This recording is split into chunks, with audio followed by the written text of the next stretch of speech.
For nearly 2 centuries, one name has defined the golden age of ocean travel, Cunard. From pioneering the first steam-powered mail routes to launching the most decadent floating palaces ever built, this is the story of a line that didn't just cross the Atlantic, it conquered it with unrivaled majesty.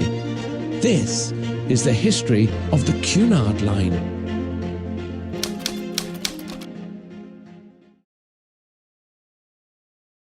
The story of the Cunard Line does not begin in a shipyard, but in the mind of a merchant named Samuel Cunard. In 1839, the North Atlantic was a terrifying, unpredictable barrier. It was a graveyard for sailing ships that were at the mercy of shifting winds. A voyage from Liverpool to New York could take 3 weeks, or it could take 2 months if the weather turned foul.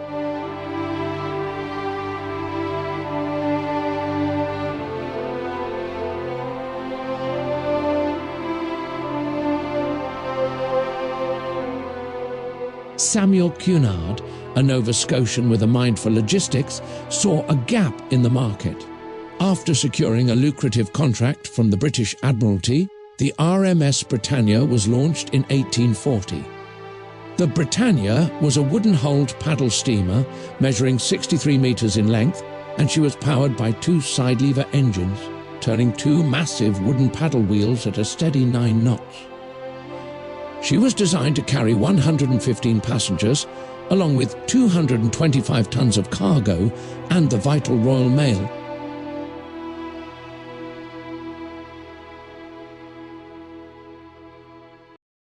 As the 19th century progressed, iron replaced wood, and the screw propeller replaced the paddle wheel.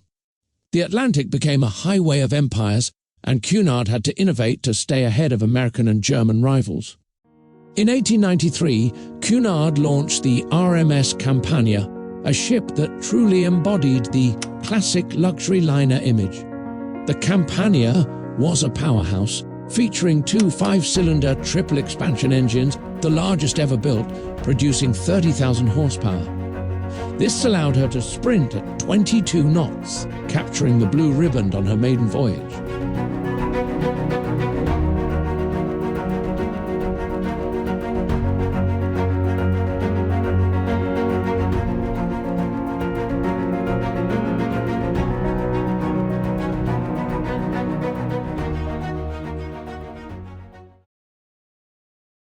While Cunard was known for speed, the RMS Carpathia became legendary for her heart.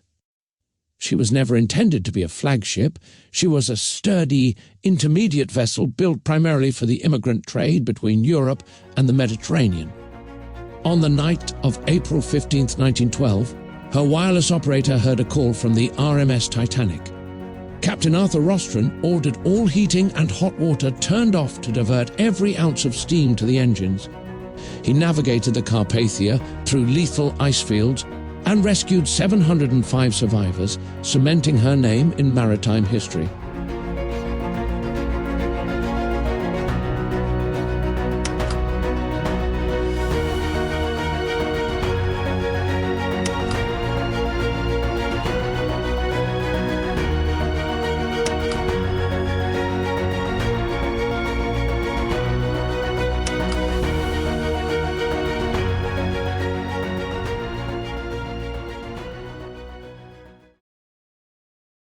At the dawn of the 20th century, Cunard turned to the British government for a massive loan to build new ocean liners to reclaim the Atlantic from German rivals.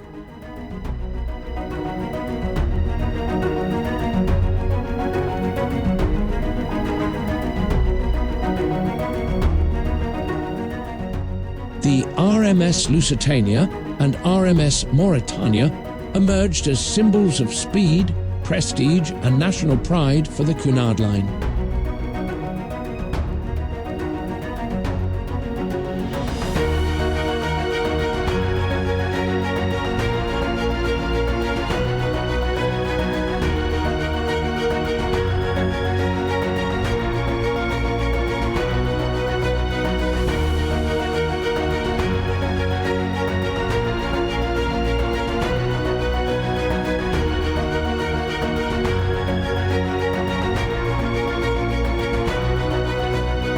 Launched in 1906 and 1907 respectively, both sisters were 240 metres long and weighed approximately 31,000 tons.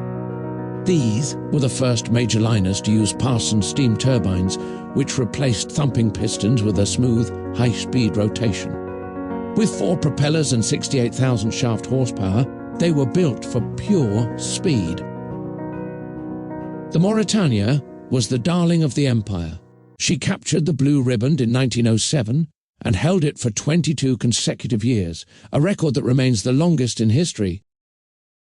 Inside, the ships combined luxury with modern innovation in roughly equal measure. First-class areas featured grand staircases, ornate dining saloons and richly decorated lounges in historical styles, while electric lighting and elevators reflected cutting-edge technology. RMS Mauretania was especially noted for its vast dining room with a vaulted ceiling and elaborate plasterwork.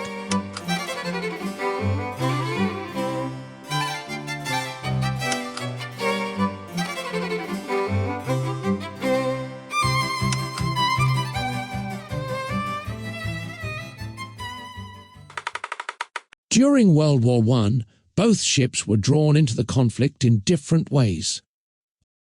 RMS Lusitania continued operating as a passenger liner despite the growing threat from German U-boats, partly due to her speed, which was believed to offer protection. However, in 1915 she was torpedoed off the coast of Ireland by a German submarine, leading to the loss of nearly 1,200 lives and sparking international outrage.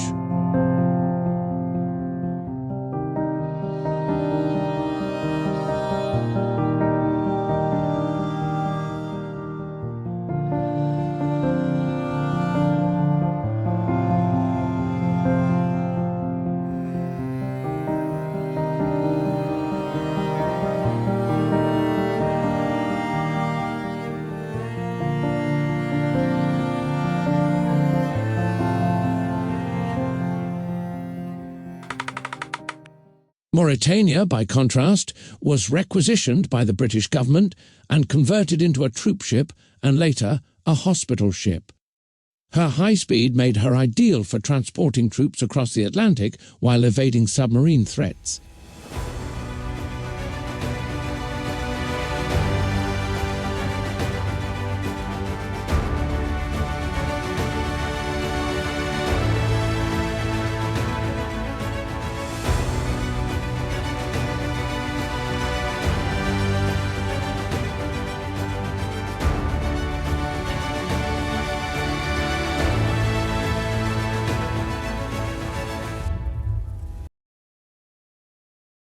Following the success of its earlier liners, the Cunard Line introduced RMS Aquitania in 1914 as its largest and most luxurious ship to date. She was designed to rival the grandeur of contemporary superliners while maintaining Cunard's reputation for reliability. Unlike her predecessors, Aquitania used a hybrid propulsion system with both high and low-pressure steam turbines. These produced around 62,000 horsepower and allowed speeds of about 23 knots.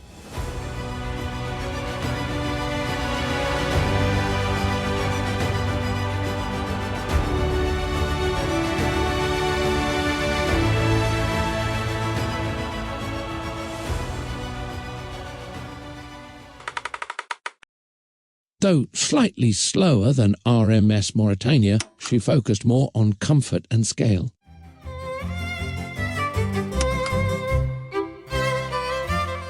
She earned the nickname the Ship Beautiful for her richly decorated interiors. These featured grand public rooms, extensive marble and wood paneling, and one of the largest dining saloons ever built at sea.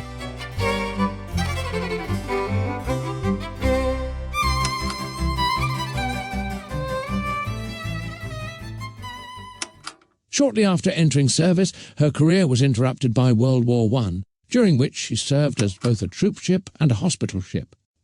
Remarkably, Aquitania went on to have one of the longest careers of any ocean liner, remaining in service until 1950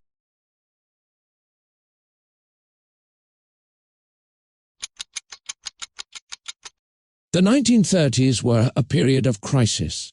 Travel had plummeted, and both Cunard and its rival, the White Star Line, were on the verge of bankruptcy. To survive, the British government facilitated a merger.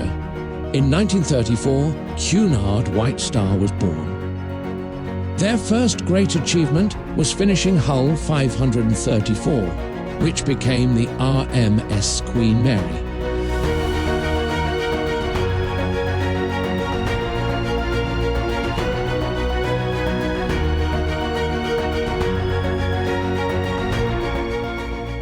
The Queen Mary was designed for both speed and luxury, powered by steam turbines producing over 160,000 horsepower and capable of exceeding 30 knots.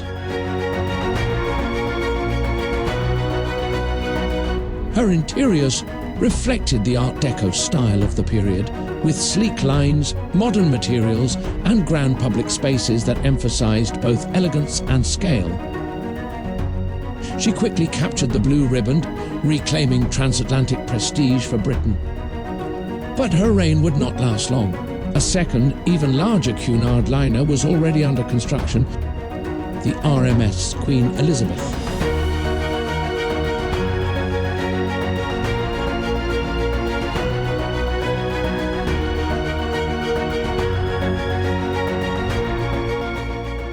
This ship was 3.7 meters longer than the Queen Mary. For 56 years, she was the largest passenger ship in the world.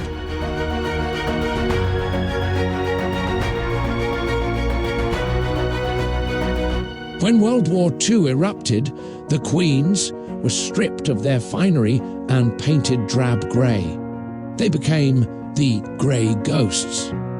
Because they could maintain speeds of 28 to 30 knots, they could outrun any U-boat without an escort. The Queen Mary once carried over 16,000 soldiers on a single voyage, the most humans ever carried on a single vessel.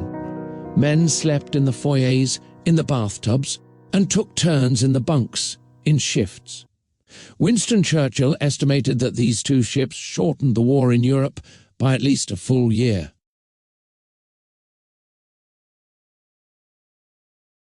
By the late 1960s, transatlantic travel was rapidly shifting toward aviation, yet the Cunard Line responded with a modern icon, Queen Elizabeth II, launched in 1969.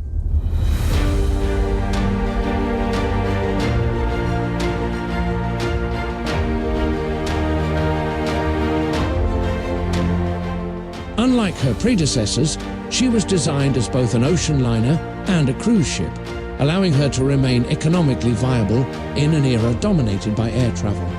Her design embraced a more functional, modern aesthetic, though still offered refined public spaces and comforts expected of Cunard.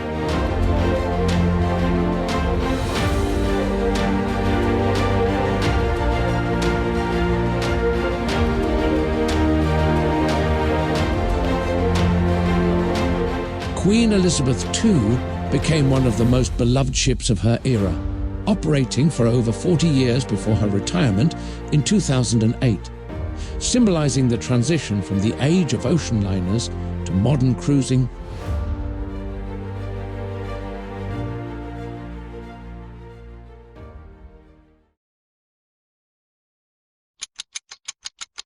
Today, Cunard operates a fleet of 4 ships. The flagship is Queen Mary II, the only true ocean liner still in regular service, famous for her scheduled crossings between Southampton and New York.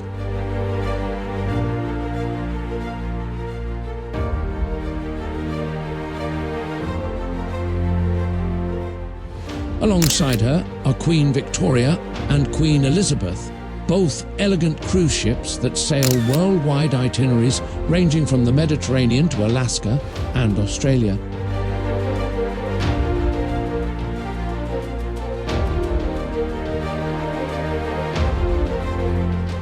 In 2024, Cunard welcomed its newest ship, Queen Anne, the first new Cunard vessel in more than a decade. Together, the 4 ships form the largest Cunard fleet in decades, allowing the line to maintain a global presence while still preserving the atmosphere of the classic age of ocean travel.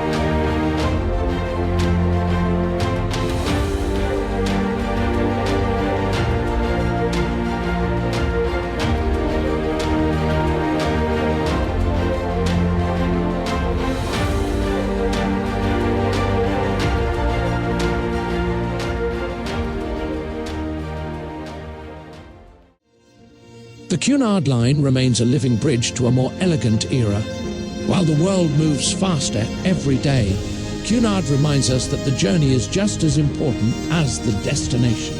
Whether crossing the Atlantic or circling the globe, the Queens still reign supreme over the wine-dark sea. If you enjoyed this video and want more deep dives like this, hit subscribe and don't miss what's coming next.